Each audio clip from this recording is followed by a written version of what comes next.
Right, we have a great guest on the air. She's a wonderful gal. We are actually talking about, she goes by K A Wolberg. Christine is her name, and she has had travels, lived everywhere from Vermont to Scotland to London. I'm getting an idea as to where your imagination comes. Welcome in. This is the author of Beyond the Hedge. How you doing? I'm doing really well, Vicki. Nice to be here with you. Originally, when we were talking, you were telling me that this is truly your first fiction. That give the folks a little bit of background on kind of what you do, your real job, should I say? Well, my profession is teaching. I teach college, and now I'm getting a go at teaching high school. So I'm getting to know the age group that my book is targeted at. How, did you get a lot of your research right there in the classroom then? Yeah. Well, I had the book done before I started teaching this past year, but it's been fun to bounce ideas off of. Now, I'm actually a huge fan of the Chronicles of Narnia. Also, many kids and parents reading, the Lord of the Rings, the Harry Potter series. So a lot of imagination goes into this. And tell the listeners kind of what Beyond the Hedge is all about. Well, it's about, similar to the Chronicles of Narnia and the Lord of the Rings, it is about another world. It's about a 12-year-old girl named Missy who passes through a magic portal, and that's the hedge in the title, to another world. And that world's called Faeria. And when she gets there, she finds that there's a battle going on for control of this beautiful and strange place where animals talk and there are all kinds of mythological creatures, and that she can actually make a difference in the final outcome of the battle if she's brave and true enough. Well, and what's kind of cool about this, she's 12, and she can be that brave, Which is what you want to root for all kids to do about. Now, kind of what is the audience for this book, if you could let us know that? Well, it's targeted toward 10 to 16-year-olds, but I think the book will have an interest for adults as well, especially those who like science fiction and fantasy. And I've been delighted, really, to get back some very complimentary feedback from adults who've enjoyed it. Now, we were talking about Missy, who is your main character. Can you elaborate a little bit more about what that character is like? Sure. She's kind of a thoughtful girl, and she actually has a fraternal twin who's very athletic and outgoing and popular. But Missy is more quiet, and she loves to read, but she's got a great imagination, and she enjoys writing stories. And as the book opens, she's just moved from a city setting, in fact, it's Philadelphia, where she was really happy, to a more rural area where she is less happy. She's having trouble fitting in, as a lot of kids moving do. And unfortunately, she finds herself to be the target and the torment of one really popular but very nasty girl named Audrey. Well, and everybody kind of goes through that, especially 12. It seems like peer pressure really gets there. And we talk about bullying all the time in that age range. So what's kind of fun about this book is she loves to read. And I think that that's one thing that I pulled out of this book as well. And that's kind of where her imagination starts. And that's where, I guess, her fantasy starts. But really, all the things that she learned in those books really kind of helps her out in this make-believe land, Faeria.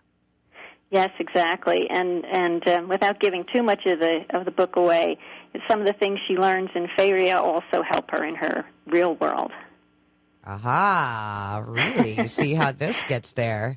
Okay, so we have a very interesting character by the name of Simon. Tell us a little bit about how he figures into the story.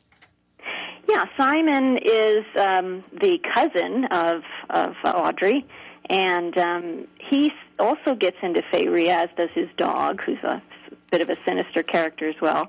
And Missy and Simon are pitted against each other because Simon decides to take the side of the evil power in this world, while Missy and her new friends are on the side of the good. Good versus evil. That's right. I've got my team already that I'm rooting for halfway through the book. Well, I had mentioned that you lived in London and many other Scotland. When you're reading this book, I think that's where my imagination is, or maybe how some of these castle-like or garden-like places are. Is that kind of where the scenery is set? Is that where you kind of got the visualization for that? Yeah, absolutely. Lots of the names of places and themes are inspired by our 10 years living overseas. There are a number of mythological creatures which come from Finnish legend. For example, you might have met a Tontu already in your book, and those are Finnish gnome-like creatures, and their names like Karhu and Otso, those are Finnish. And in fact, the Asgard tree, which plays a major role in the story, is part of Scandinavian legend. And some other influences come from the UK. For example, my husband and myself and the kids did some rock climbing around in the Yorkshire Moors, and there's a rock formation there called the Cow and the Calf, and that makes an appearance in the story as well. So all kinds of little details come in from our time there. I do have to tell you, is part of your dream on this book, first of all, being published, Tate Publishing really knew what they were doing when they grabbed this book. Chronicles of Narnia and Harry Potter, if I'm not mistaken, have went to film here. Is this something that you can see this book going to? Oh, that would be a great dream come true. Love to see that happen. Now, Marilyn, you mentioned you're tasting a sequel after you get done reading the Beyond the Hedge. Well, I do. I'm when I got to the end, I'm like, okay, is this really this way or is it really that way? Is that just making us believe it's like this? Because now there's going to be a sequel. But I will tell you, the whole time that I read it, I could see the movie happening. Yes, just like Chronicles of Narnia. So I'm all for the movie, and I'm all for the sequel. You guys. Yeah, you betcha. We're ready for the sequel. Well, and is that something that you see in this book? Because you're right, it's very descriptive in the writing, so it really helps you picture what this place would look like. Good. Yeah, I was really trying to be very visual because kids are very visual, and they've got great imaginations, and I was hoping that I'd be able to stir up some good pictures in their heads, and that's great for cinematography as well. So if anybody out there is interested in putting out a movie. I think we have Rodney Stone, I think, is one of our local residents. So if you need information, Rodney, we'll get that to you. Absolutely. Now, throughout the adventure in the book, Missy seems to learn some very important life lessons. Could you talk about maybe a couple of those? Sure. Missy does learn some important things through the story. She learns about the shallowness of popularity, for example, and that's a big issue for a lot of young people. This happens when Missy's sort of magically given the opportunity to become popular overnight. But she also learns about courage and that one person can make a difference in the world.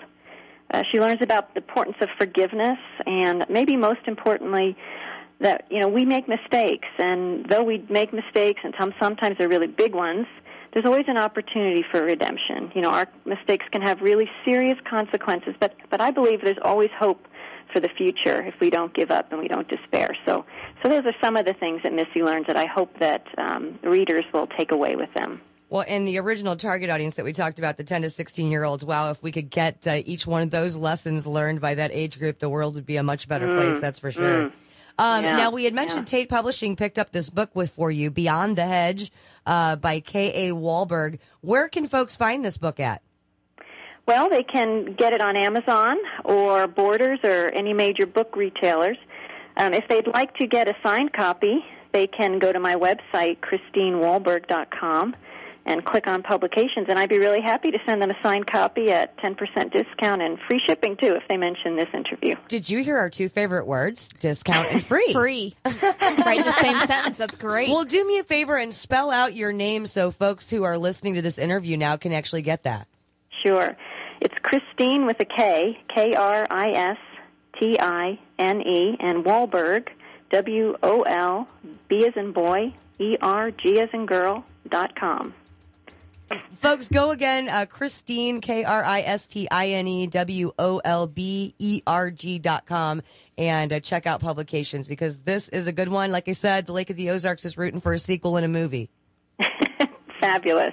Well, Cody and I were fighting over it. Really. I mean, he's 14, and I was wanting to read it before we did the interview. And he's like, well, can I have the book back? And I'm like, well, no, I'm only on chapter 5, and I need to get through this. And he was like, no, but I'm only on chapter 3, and I need to find out what happens next. So it is kind of, you're on your seat when you're reading it because you want to know what happens to Missy next. Right. You want Audrey to kind of, I don't know, fall off the rock wall, I think is what we want to do. But maybe that'll happen in the sequel. Who knows? Well, Christine, thanks so much for joining us here on the program. We sure do appreciate it.